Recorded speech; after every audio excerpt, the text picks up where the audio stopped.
MBA Spark that is day 2, right? So today we are just talking about international students, especially international recruiting in business school. So we have NUS Singapore, we have Chicago Booth, Tuck, Sloan, and Ross representing in this panel. Ross is actually represented twice, unfairly, but I'm trying to not be a Rosser, but more of a GMAT Club moderator.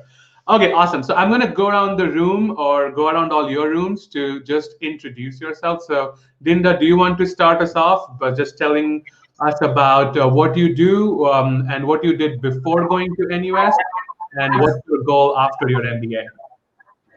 Sure. So yeah, my name is Dinda. I'm originally from Indonesia, but right now I am studying at NUS Business School in Singapore. And so before coming to MBA, I own and manage 8 restaurants. Right now, I am also still managing those restaurants with my but I am focusing more on the MBA. And I really want to just like explore opportunities in the MBA program to see where this will take me. Thank you. Awesome. Thanks, Dinda. I did hear a little bit of an audio video issue, but that's fine. It's all online. I think everybody's used to this by now. But if it's a bigger issue, I'll just let you know. Okay. Hey, Mukund, do you want to go ahead? Yeah, sure. Hey, guys. I'm Mukund, originally from India. Currently just got done with my first year at Chicago Booth. So prior to Booth, I spent 6 years at Goldman Sachs working in their quantitative finance practice across New York, London, Hong Kong, Tokyo, India offices. So I was a bit all around the place. At Booth, I recruited primarily for consulting, and I'm going to be spending my summer at McKinsey Chicago. And post Booth, I'm yet to decide, but probably consulting. Yeah, that's a little bit about me. Sounds good. What about you, Anvit? Absolutely. Hi, everyone. This is Anvit. I'm tuning in from the beautiful town of Ann Arbor, Michigan. Recently completed my first year of my MBA at the University of Michigan's Ross School of Business. I am originally from New Delhi in India. And before coming to Ross, I was working for a restaurant aggregator called Zomato. For those of you who might not know about Zomato, it's present in 24 countries, a global food delivery and listing platform, very similar to Rappi in Latin America for all the international viewers. In my last role, I think I was working with 2 products, mostly leading global sales strategy and product marketing, products focused on sustainability in the food industry. At Ross, this summer, I'm spending at Zillow as a product marketing manager intern. Zillow is the largest online real estate marketplace in America, and super excited to be here and hoping to answer all your questions. What about you, Fiona? Do you want to go ahead? Yes. So I'm Fiona. I'm from Argentina. Before coming to Sloan, I was working at MasterCard in Buenos Aires. There I did projects across Latin America, usually helping retail banks develop new services or improve in efficiency. Now I've spent 1 year at Sloan, and I'm doing a summer internship at Snapchat, so with the product quality team, so I'm very excited about that. I'm currently tuning in from Boston here at the campus dorms. Awesome. Finally, Sneha, do you want to finish us off? Of course. So I'm Sneha. I'm originally from India. I'm tuning in from Hanover, New Hampshire. Pretty far off, pretty up north, but very beautiful. I worked in consulting prior to Doug at a boutique management consulting firm based out of New Delhi, primarily served clients in the Middle East and Africa. So that's where most of my work and life was based out of. At Doug, I did my internship, post my first year, I did my internship at MetLife. It is a general management rotation program. The program is called GLDP, Global Leadership Development Program. And I worked in their global strategy team. I applied for jobs again in my second year, and currently I've just finished my Tuck MBA, so I'm a recent grad, class of 2020, or class of COVID, as some people are calling it. I will be joining LEK in Boston right after Tuck. And happy to talk about recruiting for consulting general management roles, as well as networking or any other questions you might have. Awesome. No, we definitely have a ton of questions, right? So I want to start us off with just specific international student challenges, challenges that don't necessarily present themselves to people who have lived here, who have been more, have grown up in the US or have citizenship and stuff like that. So I wanted to go around the room just to understand some of those challenges. And I'm sure, Dinda, you had challenges of your own in Singapore. So let's start with the reverse order. So Sneha, do you mind starting that first? What specific challenges did you face as an international student, and how did you overcome them, if you did? Yeah, no, of course. I'm going to say that I'm going to start off with a caveat that although internationals here, we did face challenges that are very specific to us. In my opinion, the recruiters do understand a lot about like how we come from a different background and don't have necessarily exactly the same expectations of the way you speak or the way you present yourself or the way in which you approach them. So in a lot of ways, the help that I got from the recruitment side as well was very helpful. So networking was one of the areas which I found somewhat challenging at first to figure out what that's all about.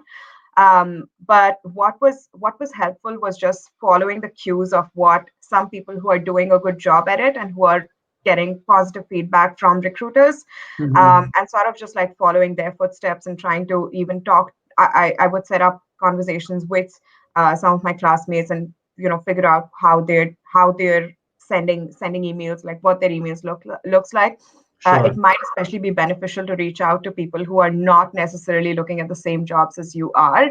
And another critical thing is to two other things that I definitely want to highlight is one, look for alumni who might have had similar experiences and are in positions that are similar to the roles that you are going for, and they will be a great resource. And the second is look for your second year classmates who have gone through the process and would be willing to help you. So those are like the few resources that were Sure. very helpful for me in terms of recruiting and networking.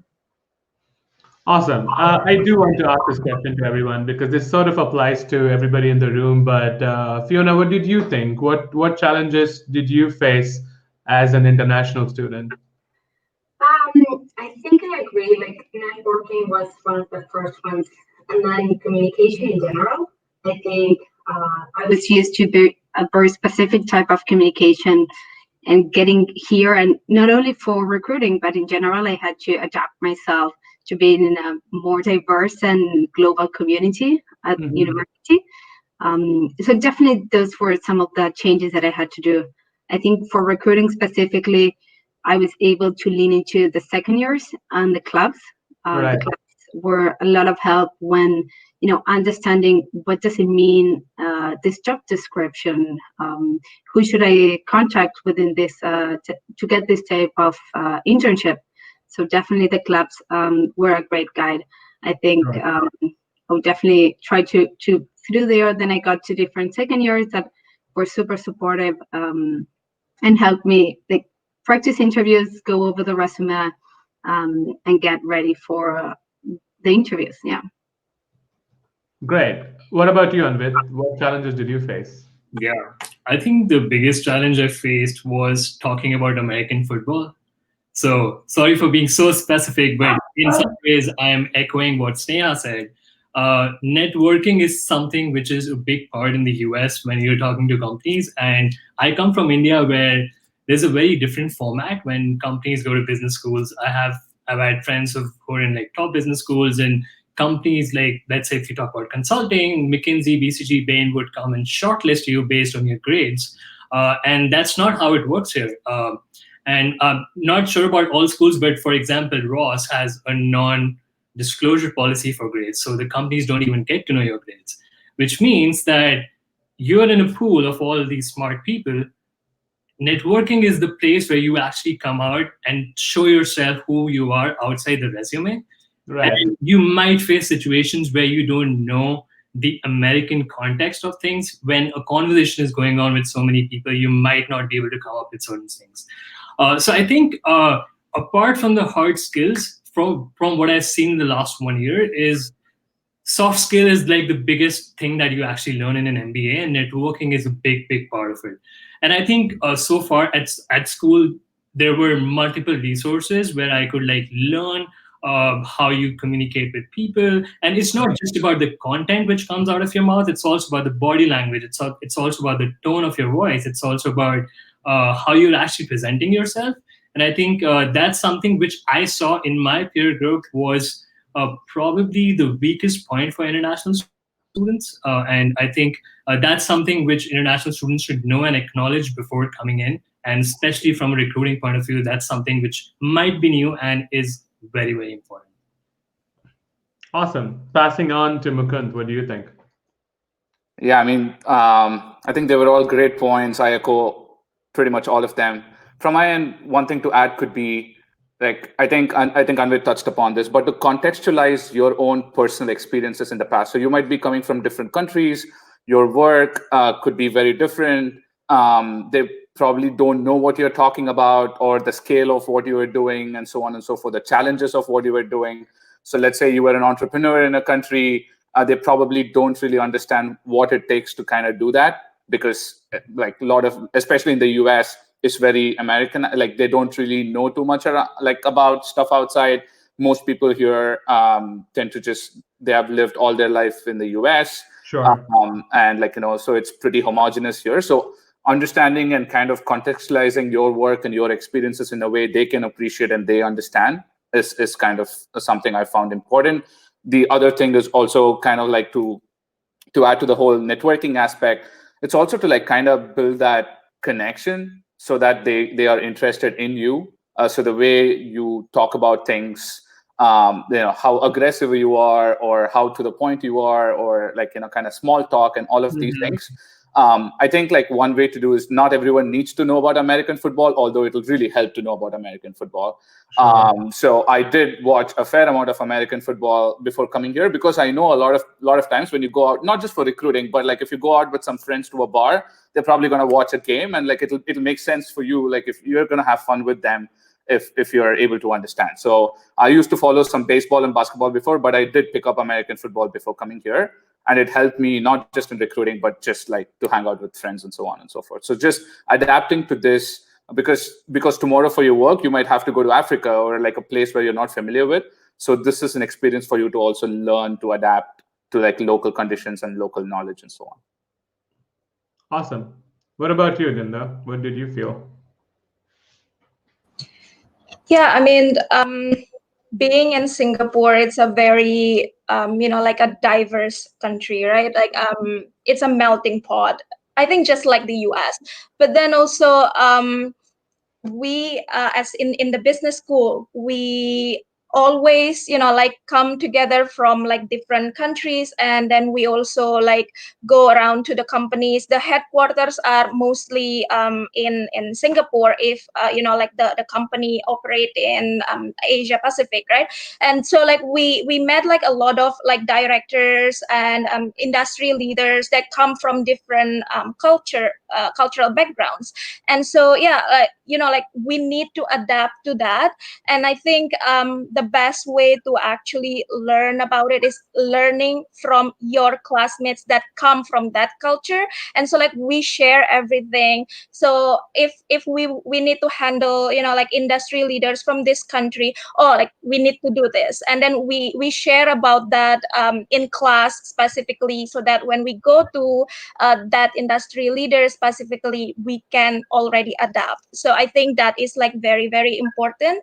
It is challenging, but it's also important to learn the cultural background of all these industry leaders. Got it.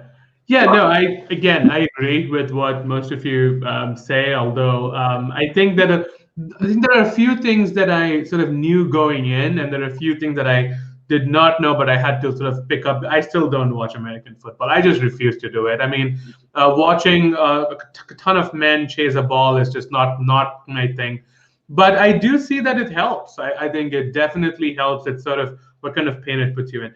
One thing that I was a little bit unaware of is what's the general trend of companies sponsoring international students in the US, and also not just in the US, but if you want to, like step outside the US, what's the general scene?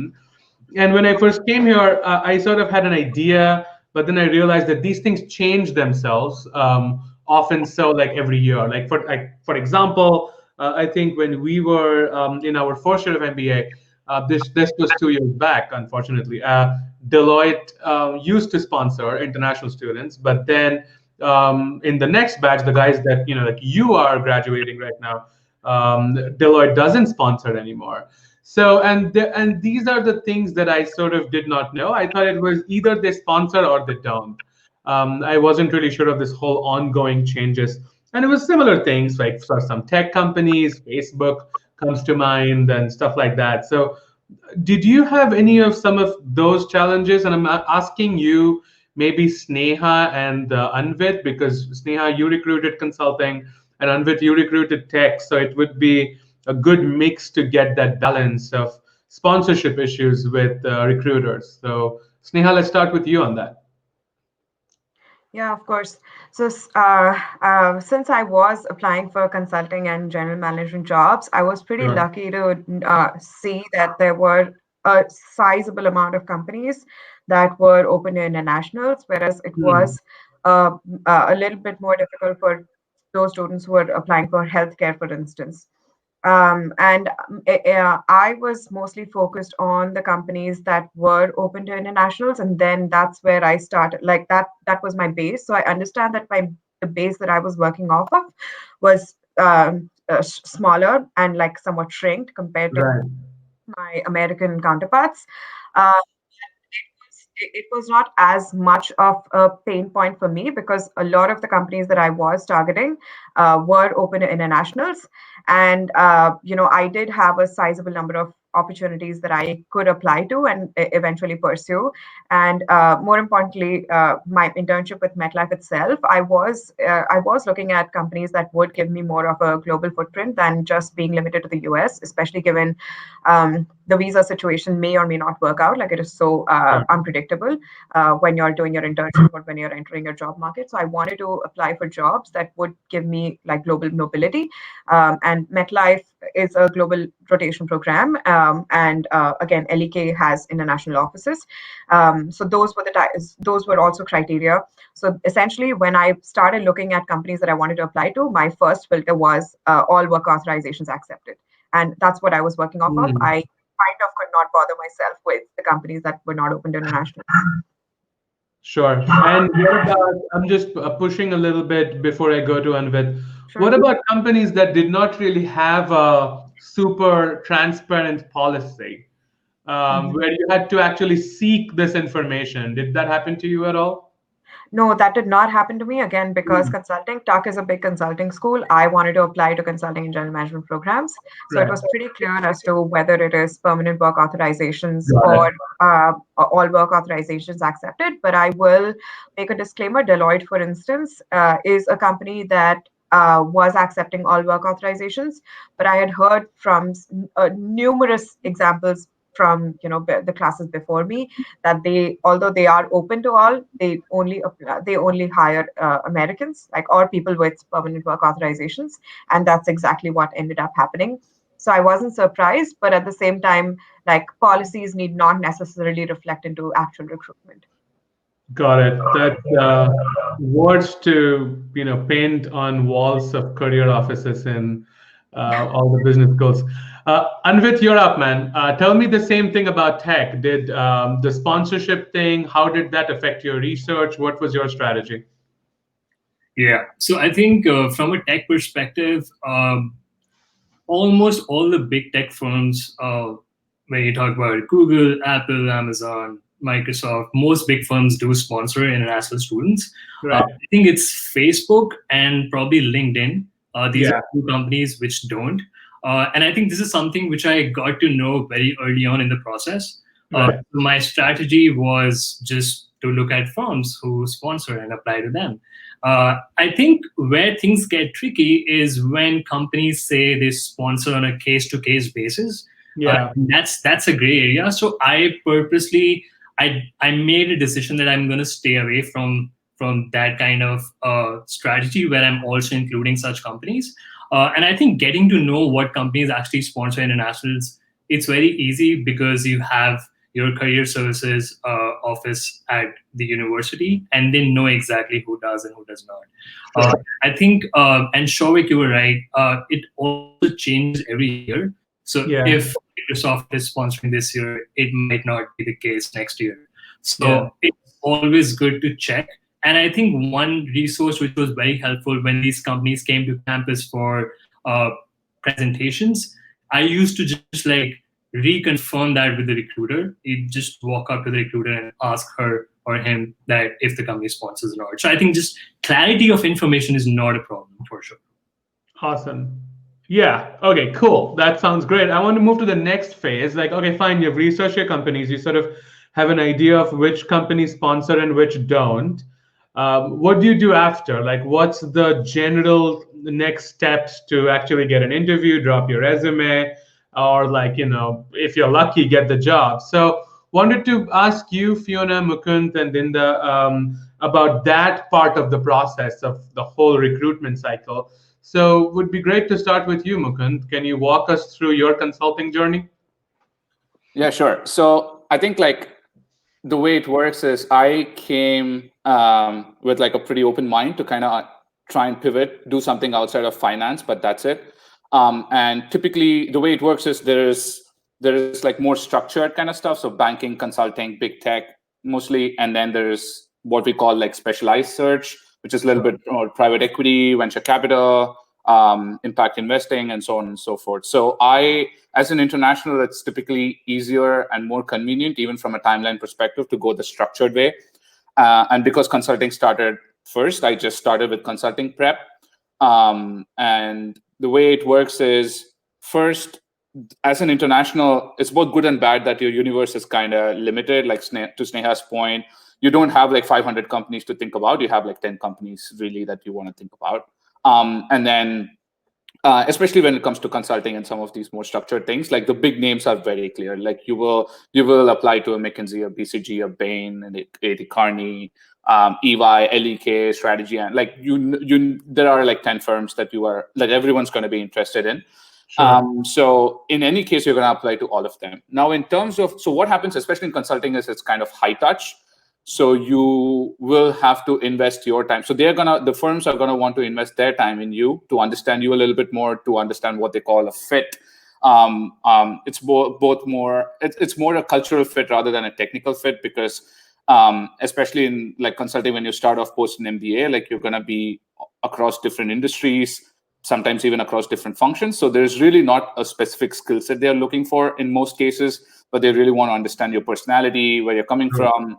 And like the cultural fit with the firm. And each firm is kind of different. Coming in as an international, I was like, yeah, they're all kind of the same. They're kind of similar, but they're very different in their own ways, which I kind of understood by just meeting more people, talking to people. And this is where like alumni were super helpful. So Booth alumni, in my case, for example, are super transparent. They talk about, coming in, even we weren't clear on what the differences were. But then having worked in different firms, having talked to colleagues, and like having gone through the recruitment process themselves, there are subtle differences between the different firms. And two things. One way to do that is actually to understand what they want and what they are like, so that you are kind of prepared for that. And secondly, Right. also for you to figure out where you really want to be. So just in terms of tactically what you need to do, like the first step is, at least like in most top business schools, most of these big consulting firms will come to you. So it's mostly on campus. So they will give you a lot of avenues and opportunities to have coffee chats. They will come typically, at least in pre-COVID era, they used to have like these large corporate conversations where they used to fly in, like McKinsey, for example, like they flew in like 150 people from across the world. from different offices on a given evening, and then we all could just talk to different people about different things, their time at McKinsey and their career path, and so on and so forth. So you do all of this, you kind of get a sense of what's going on. And also the other key thing which I wanted to highlight, especially in consulting, is like geography. Coming in as an international student, you probably don't know if you want to be in Chicago or New York or Boston. You're kind of like open to all of these. But then for them, it's kind of like the sponsorship and the offer is made at an office level in many in many firms, in the case of many firms. So they kind of ask you really upfront, oh, if you want to go to Midwest, go to the left side of the room. If you want to be in the West Coast, go to the right side of the room. So coming in, it is kind of helpful to have that sense. I was pretty open, but that wasn't a great strategy because I have spent time in New York, I visited Chicago, I've spent time in the West Coast. I was open to all of them, but that's not helpful. You really will be better off at least zeroing in on one or two top choices, because then you can channelize and focus your energy and effort on talking to people from that office, understanding a little bit more. Each office is a little bit different culturally, but also in terms of the industry they are focusing on, and so on and so forth. So spent a lot of time in the fall quarter, in my case at least, on these things, talking to different firms, understanding the similarities and differences, and also on the side preparing myself for like casing, also like behavioral interviews, how I want to talk about my finance background, how I want to talk about why I came to business school, why I'm doing this, why I'm interested in consulting, why this firm. At every level, everything is fair game. They want to understand a little bit more about you, where you're coming from, and so on. So spend a fair amount of time, I think half the time or more than half the time, talking to the firms, understanding a little bit, and also a little bit of self-preparation, self-reflection, and so on. And then the actual application itself is kind of like a resume drop with like a few different like personal information and so on and so forth. But by that time, most firms already have a very clear picture of who you are, where you're coming from, based on all the. Yeah, it's almost a formality, though, right? It is almost creepy the extent to which they know you. Yeah. Like every single interaction you have with anyone in the firm in any capacity gets recorded in this huge database. So they can just enter Shovik and it's gonna just give them the entire history of all the conversations. They have nothing on me. Okay, they have nothing on me. They have everything on you, man. Like I'm telling you, it's just every conversation, what you spoke about, what you were interested in, what didn't work out well, good, bad, ugly. It's all there. And they really create a personality, like a profile of you, based on, and then your resume and all of these other things kind of add to that. But to Anvit's point, yeah, most schools, including Booth, have a grade non-disclosure. So it's, and to be honest, your recruiting starts so early on, you don't even have a grade. Like I didn't write a single exam by the time I started recruiting. So it happens very early on, and you hit the ground really fast. So my last thought would be that come prepared, have a plan A, plan B for an industry. And then within the industry, kind of have like a couple of target firms, definitely think of some geographies and so on and so forth, because those are things you won't get a better idea on once you get here. In those 2 weeks, there's going to be so much happening. You're settling in a new place. You're not going to have time to think about, oh, do you want to be in New York or Boston? How are you going to make that decision? So spend the summer, spend the time before you come to business school, kind of thinking about industries and geographies you want to be in. Awesome. So you have successfully scared everybody out of the video. So that's achievement unlocked. But no, thanks so much. You sort of laid the groundwork on consulting recruiting. That's always very helpful, and I'm pretty sure people will appreciate it. Fiona, what about you? How was, you mentioned you are spending your summer with Snapchat. How was that materialized? What did you do differently in that journey? Yeah, so I did recruiting in tech in general. So I did not only pursue for Snapchat, I also interviewed with other companies. And so the network part of, getting to know people from the different offices, that is just for your own benefit. It's not mandatory. It's not like nobody will care about it. I will say it was very useful for me to understand the culture between different companies, to understand the differences between the roles. I felt at the beginning that tech was a big kind of homogeneous thing, and then like there's so many different things. There's so many different companies that I had no idea were out there, especially in the B2B industry, like companies that maybe are not consumer facing. So I got to, like, through network events, I got to know more about the companies, and that helped me to, kind of send my resume to different places. And then finally, I got a call from Snapchat to go for the interviews. I had the interviews, which I prepared myself with help of the clubs. I think those were great helps, having guides for the interviews, from information about the company, about the culture, and then, making the best I could on the interviews. And something went well because I'm doing the internship there. But yeah, I think in summary, like, definitely doing research about companies and networking with people from different companies was for my own benefit. I got to learn about the companies, but it was not mandatory. And then I sent my resume, usually through some companies posted job posts on the MIT website. Some other, like the larger ones, it had to come from somewhere else, and I had to like get to their own site and put my resume there. And I did not see a difference between the ones that I did network and the ones that I didn't. So I'm gonna say it's tech is a little bit networking agnostic sometimes. yeah, exactly. And I think it was, in my case, I think it was like, I don't know, it was good. Right. So yeah, that was kind of I think getting to know yourself and where you want to go. I would agree. It's the most important because then you start knowing about the companies and you know where to head up. Awesome. Dinda, would you walk us through your recruitment journey as well? And what did you do differently, or what did you have to do differently? Okay, so yeah, like, to be honest, I have never been trying to recruit as like a consultant. I don't like consulting, and I'm not trying to be. My goal is to hire a consultant to work for me, not to be a consultant. But that's like the dream, right? So yeah, but so the case interview itself, in NUS, we have like a kind of like mandatory course for that. Sure. But it's like just a basic like case interview, right? So because like right now, most companies in Singapore will hire with case interview. So we have like that, like basic case interview preparations. But then if you want to actually like know more or like practice more, we have like the consulting club for that, which I don't join, obviously. But yeah, so networking is very, very important.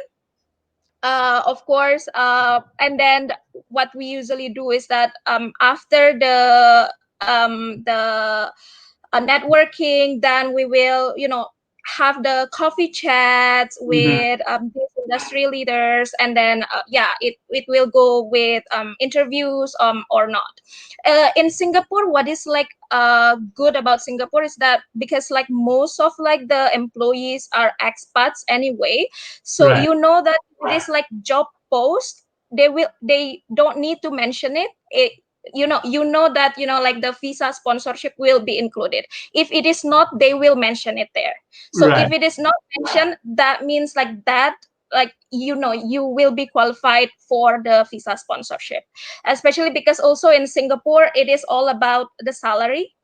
And with like MBA salary range, you will be qualified for this visa sponsorship. So that's what is good in Singapore. So because of that, I think like networking is very, very important. Awesome. So we have, okay, that's pretty cool, and I did not know that about the Singapore immigration system, so I learned something new. So we use the word network. Yeah, sorry, Sneha, did you have something to say? Sorry, I just wanted to add to something that Mukund talked about in terms of networking and how, like, about the whole big database that firms can have about like what you've talked. The only thing I want to add is in terms of if it's creating anxiety or like stress issues that you're being recorded in a certain way. I just wanted to make sure that it is communicated that you are trying to get out of these networking calls and sessions as much as they are trying to get out of you. And what I mean by that is you want to make sure that you go in trying to use those 30 minutes or 40 minutes of a call or coffee chat that you have to learn as much about the firm, the role, the projects that you're potentially going to be working into. And that's really going to help you build your cover letter as well as shape your interview experience, because you're able to have a very refined response on how specifically you make sense in that company, that firm, that role, that location, those types of projects, that position. So try and make sure that you are asking meaningful questions for yourself, rather than putting yourself out, like rather than working too hard on how you are coming off to the other person, because that is just anxiety inducing and not useful. So just try to get as much as you can for yourself. So you think, and I'm not being facetious, okay? I'm not being facetious at all. You think people actually read those cover letters? It's really firm dependent, but in my opinion, in some cases they do, in some cases they don't. So for instance, I applied to LEK in my first year and second year, and I was an interesting candidate to them both years. I was invited to interview. But I think what changed in my second year was me having better understood the firm, rather than in the first year I was essentially just like playing my cards out evenly across all companies, and that made no sense. Got it. So my question was based around networking. My next question, I wanted to start with you, Sneha. So we threw away this word at least like 10 times in the last, I don't know, 30 minutes, right? So tell me, what was networking for you? Like, okay, we'll try to explain networking without using the word networking, right? So what did you literally do that qualified as networking? For sure. So networking, in my opinion, like off the top of my head definition, you getting to know the company and the company getting to know you. A big mistake that most MBA candidates make, especially internationals, when they walk in their first year, is thinking that this is all about building your presence with the firm and getting as many people in the company to know about you. But that's not what this is about. Networking is the absolute right time for you to use that opportunity to learn about the company, about the role, about the position, about the location, so that you can identify whether this is the right place and time and whatever that is for you, and whether you are actually going to be a value adding member of that community, right?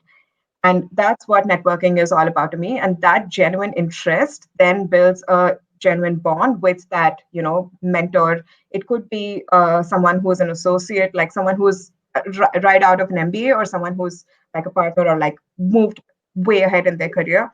So it could be anyone that you build that genuine connection with, but someone who is actually rooting for you within the company. And having those one or two genuine connections really helps, because that's what gets your cover letter noticed, gets your resume noticed when you're in an interview. And if you've done well and they're choosing between a few different candidates, there will be someone who actually vouches for you.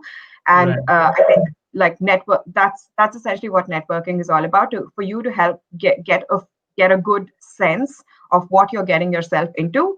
And also in the process, you're obviously going to help the company learn about you, because obviously like it's almost like a blind date, right? Like they're fully laying their trust on evaluating you through like a couple of interactions. So those extra interactions that you've already put in helps some people in the company learn that, okay, this is someone that I would want to spend like the majority of my day with, which is what ends up happening.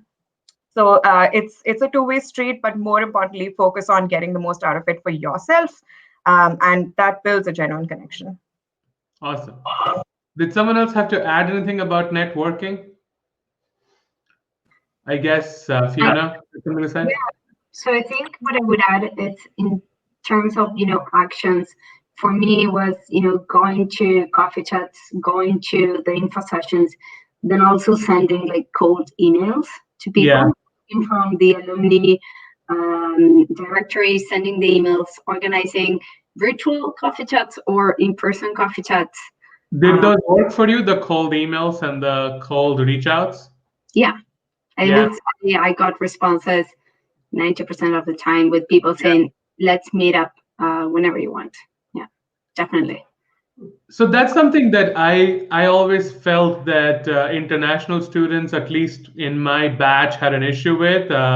So I was shameless, okay? Like I wanted to do tech and I was doing off-campus recruiting. So I was shamelessly asking people to give me their time on LinkedIn, on email. Like I didn't leave, like I would follow their Snapchat if I had to, right? But that would be creepy. But to my surprise, people didn't really mind. Like people don't actually mind talking to you. It's almost our own sense of not disturbing other people. But hiring good people is actually on most people's radar, and they'd like to know you before hiring you.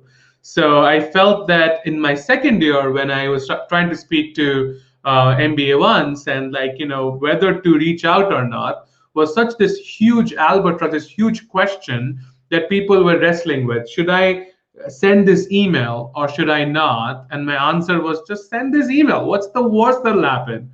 Like they will not respond to you. But I've had plenty of experiences in getting rejected, so I guess I wasn't afraid. What Yeah, about you, Anvit? How? Sorry, Fiona, finish your thought. I was gonna say that like, people like also talking about their work. Yeah. So Yes. you're And giving them themselves that in time. general. People like to speak about themselves. Like Exactly. all here talking about our experiences. Like people like it.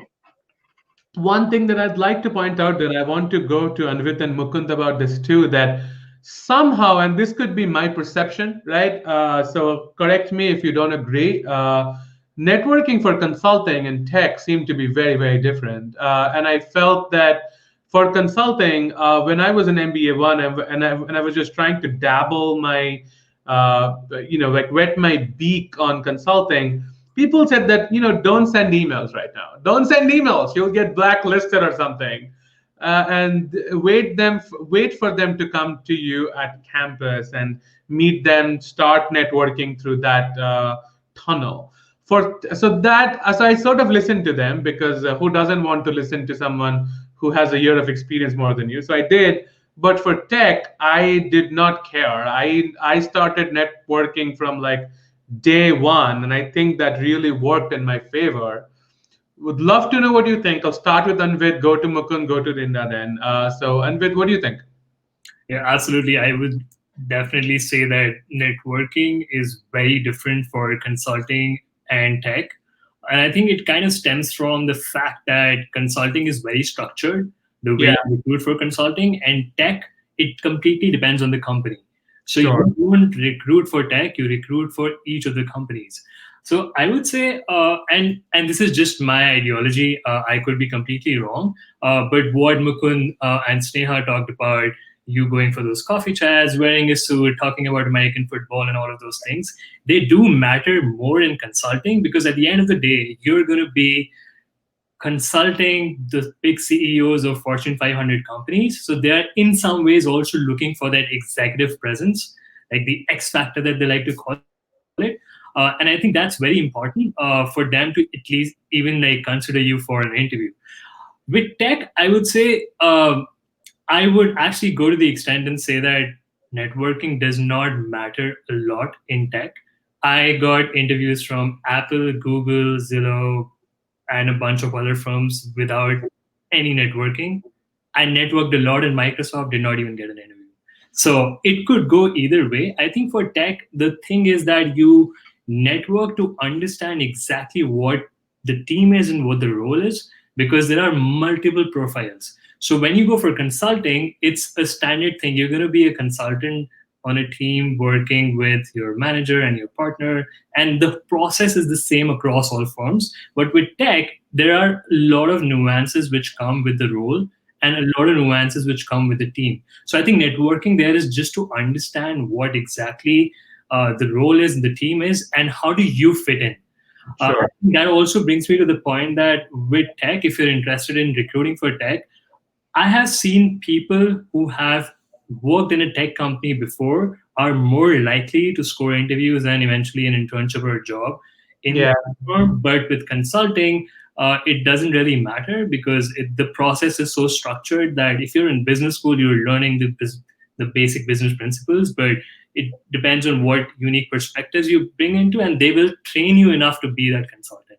So I think that's how it's very different. And Shavik, you were right. Like when I reached out to people, I tried to reach out to people within the Ross network. There wasn't even a single company where I could not find a Michigan alum. And just sending like that short message on LinkedIn, and in the end saying "Go Blue," which is like our football team's slogan. So I think that really helped people connect, and that's where the alumni network really plays a big part in helping the network.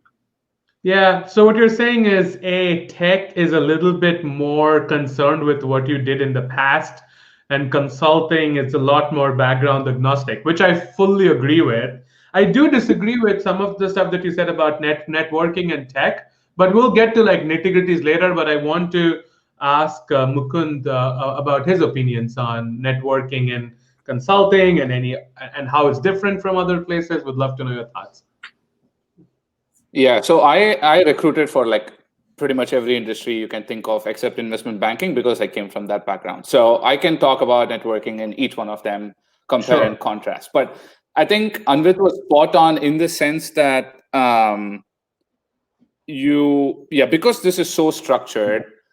So consulting is a people's business, right? Like to Anvit's point, what they want to do is like you want to be the face of BCG for like a top client. They want to like you. So it's a lot more about your personality, likability, and all of these like quality, like kind of soft aspects rather than your core technical. It doesn't matter if you can do a cash flow analysis. Like those things doesn't matter. So it's a lot less technical, a lot more soft, which means which is harder to test. In 1 hour, I can easily figure out how much finance you know, but it's really hard for me to figure out, given like many hours, how like all dimensions of your personality and how you will fit into a certain culture and all of that, which is what consulting firms are trying to do.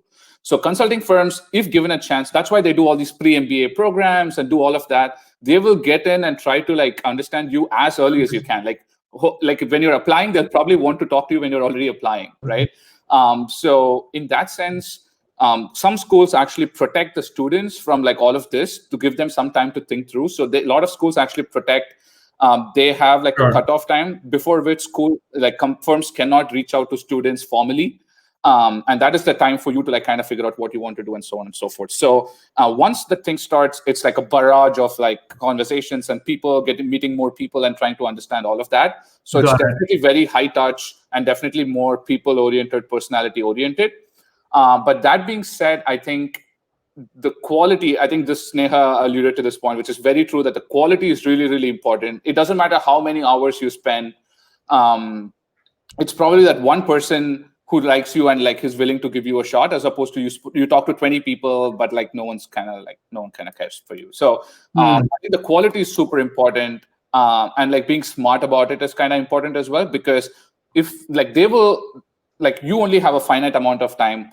Effectively, they have like unlimited time because they can get 50 of them to talk for half an hour with you, but that's like 25 hours of your time which you're devoting to just one firm. But there are so many other firms, so many other things you want to do. So being a little bit more cognizant of that and trying to drive it in a way where, kind of like to Sneha's point again, like where you get to know the firm. A lot of times it's okay to say no, or in a polite way. But like when someone says, "Oh, that's interesting, I know someone you should talk to," and then you'll be like, "Hey, nice to meet you." You don't have to take out an hour to talk to every person people put you in touch with. Yeah, you just end up exhausting yourself, right? Yeah, you're not obligated to do that. A lot of times you don't have any new information. At some point I was like, okay, I'm done with info sessions. I'm done with like networking. I'm going to move on and actually work on stuff, like for me to take some time to think through, assimilate all of these, because like I spent like hours just doing phone calls and thank you notes and stuff. I'm just confused. Like after like 5 weeks of doing that, I was like, wait, what did I talk to? Who did I talk with? That person? Which firm was like that kind of stuff happens, and that's not a good place to be in. But that being said, a lot of other industries rely heavily on cold calling or networking. For example, if you're doing if you're recruiting for a hedge fund, or if you're recruiting for like a niche private equity firm, or like a boutique firm, or investment management, or some of these, it's better you start talking to them over the summer, right? Yeah. Because as opposed to structured things, like these are like, start reaching out to them. If you're really interested in working for a hedge fund, just tell them, hey man, I'm starting a booth this fall. Do you have like a minute? I'm super interested, because they don't know when the opening will come up. But like basically there'll be like 10 people in a firm. They might want to take 1 or 2 people at max in a year. So sometimes what matters is like you want to be on their radar when there's an opening. and you just want to reach out as early as you can, get them to know you, get them to know that you exist, and then like they will reach out. So a lot of times for like some of these, it's probably better to do earlier. For some, you probably don't care about it. For others, especially when they come on campus, you wait for that to happen. Right. Before and after that, like you kind of use that time wisely and like kind of get whatever you want to get out of that. Awesome. I mean, I have so many thoughts, but I would. Sorry, Fiona, did you want to get a word in? Yeah, so I think that something similar to the last part is with startups.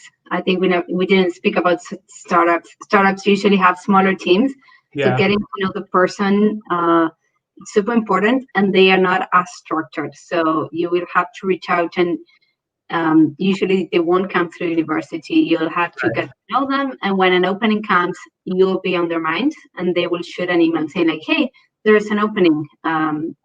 Do you want something from like? You're still interested in this?"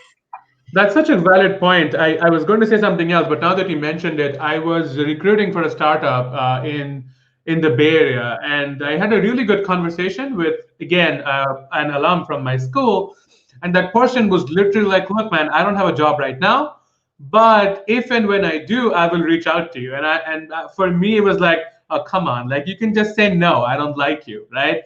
But sure enough, in 2 months, he did reach out to me. Unfortunately, I had a job, so I had to say no. But he did reach out to me. So you're absolutely spot on that.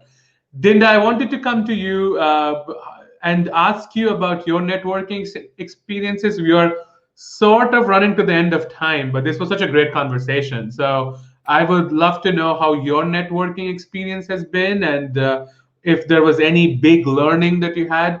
And then we're going to do one question, but we're going to do a really quick rapid fire on that. So why don't you go ahead and share some of your experience with networking?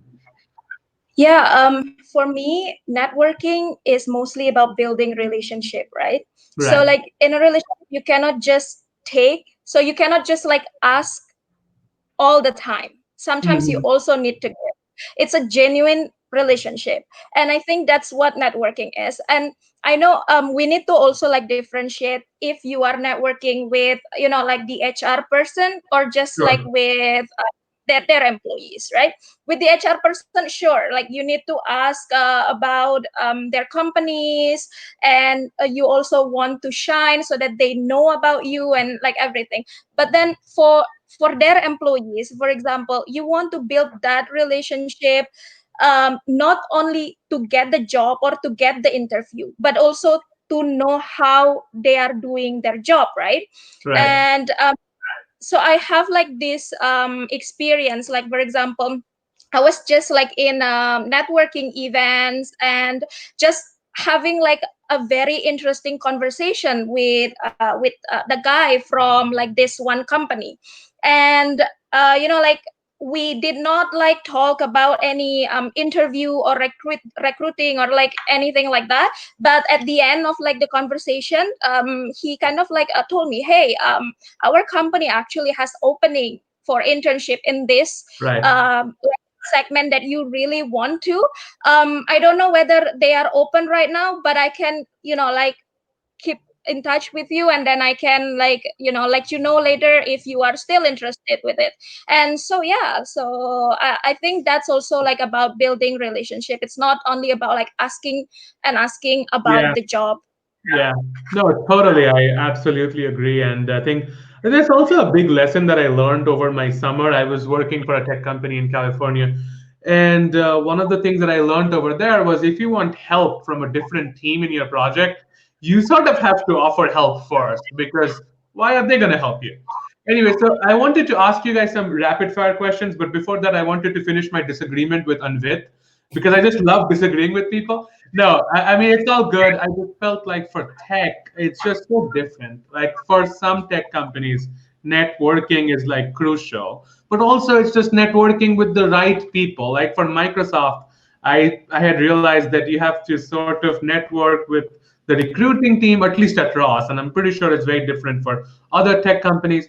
And then for Amazon, you don't network when you're in school, but if you're out of school, then you do network. So these things are super complicated. So if you're trying for a job in tech, it's best to go with like learning from people and actually sort of trying different things and see what works. Anyway, that was the end of my rant. But at the same time, I just wanted to ask you guys like quick questions. And we barely have like 4 minutes left. But this was a great session because we're getting a lot of compliments, and there are people who are talking about, hey, there shouldn't have been an international session.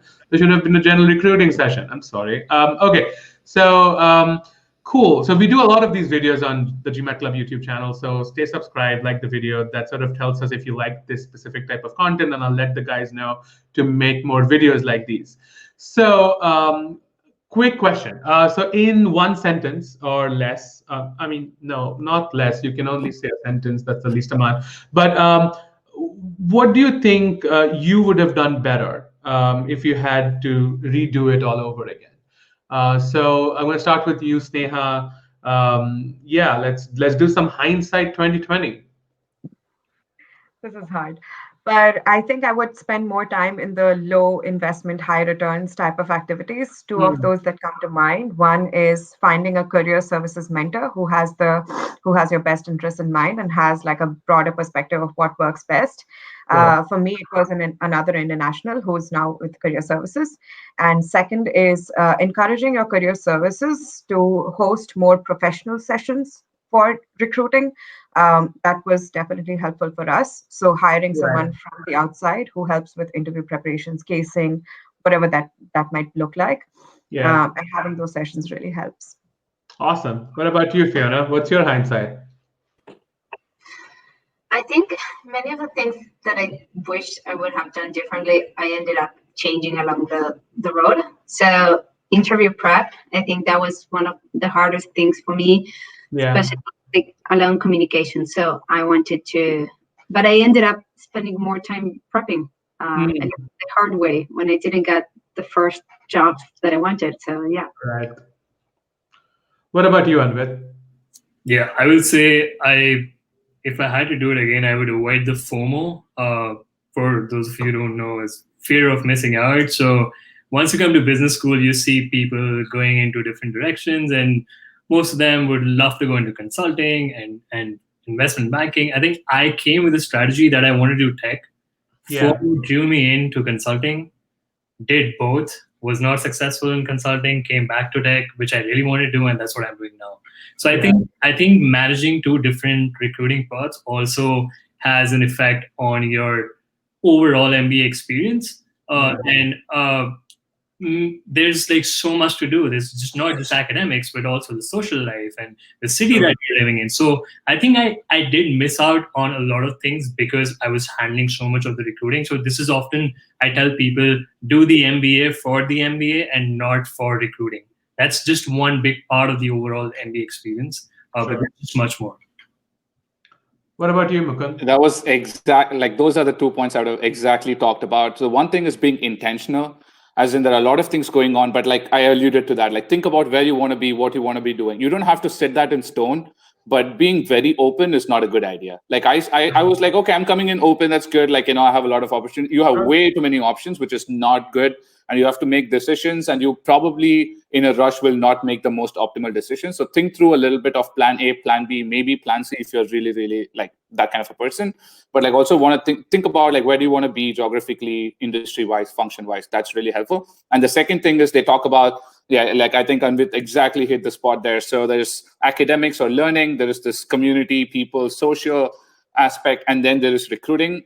For me personally, recruiting was just like a side effect of like coming to business school. Yes, I want to do something else. Yes, I want to be in a good firm, try something exciting, but that's it.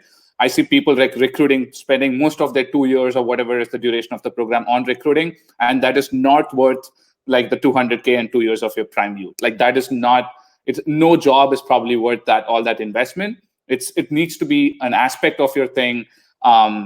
But in hindsight, consulting takes away so much of your fall quarter, which is when you're settling in, that I would definitely say I could have been smarter about it and not spent as much time. Like I know exactly all those conversations, all those phone chat, coffee chats, all those phone calls I could have avoided, and it wouldn't have hurt my chances or learning or anything at all. So in hindsight, I can say that. but like being intentional about it and planning that a little bit better is definitely important. Awesome. Thanks for that, Mukund. What about you, Linda? Yeah, I think Mukund and Afid, no, sorry, like really like hit the spot there. I really think that I would really like to prioritize more of what I really want to do. So I came to MBA program with an open mind. I want to explore opportunities. I don't know whether I want to stay in the entrepreneurship thing or I want to pivot back to the corporate world. And yeah, so I think I just like too much exploring and then I forget to actually prioritize. Yeah, that's Awesome. what I So, want. by the way, just wanted to let everybody know that we are doing student panels every single day at 11 a.m. Pacific. Somebody just mentioned on the chat that it's 3 a.m. At Singapore. Linda, are you up at 3 a.m. right now? I am actually in Jakarta, Indonesia, so it's 2 a.m. Oh my God. I'm so sorry, but it was so great to have you and everybody else too. So again, we run MBA Spotlight tomorrow. We start a little bit early. Our first session is at 6. So 6 a.m. Pacific. So tune in for that, but definitely tune in for the student panels. I enjoy the panels the most because it sort of gets me to disagree with people. It's hard to disagree with school admissions, but thank you guys so much for joining. I hope you have a great next year of MBA. Please feel free to reach out to me or anybody else within the panel. Build your network, I guess. But yeah, thank you guys so much for doing this. I'll see you guys soon. Thank you. All right. Thank you. Thank you. Bye.